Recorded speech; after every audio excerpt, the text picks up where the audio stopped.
9 Nisan 2021 tarihinde randevu gününde eşim Kandil İdem ile birlikte Eyüpiye Ağız ve Diş Sağlığı Merkezi'ne gittik. Eşimi muayene eden doktor Özlem Hava Aktan dolgu yapabiliriz dedi muayeneden sonra. Yalnız dedi ki elimde beyaz dolgu yok, siyah dolgu yapayım dedi.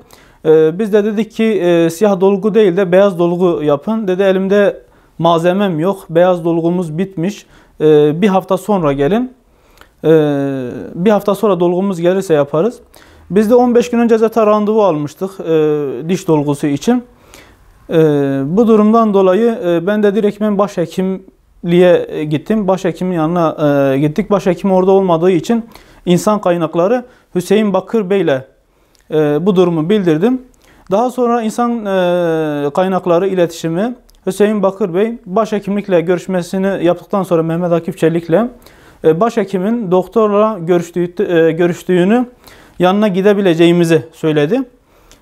Diş doktoru Özlem Hava Aktan'ın yanına tekrardan gittik. Ve Aktan şikayetimizden dolayı bize kızıp başka bayan doktora sevk etti. Diğer doktor da kızıp eşime diş dolgusu yapmıyorum dedi. Oysa ki muayenede siyah dolgu yapabileceğini söylemişti bayan doktor. Herkesin önünde bize neden başhekime şikayet ettiniz deyip şımarıklık yapmayın diye hakaret etti.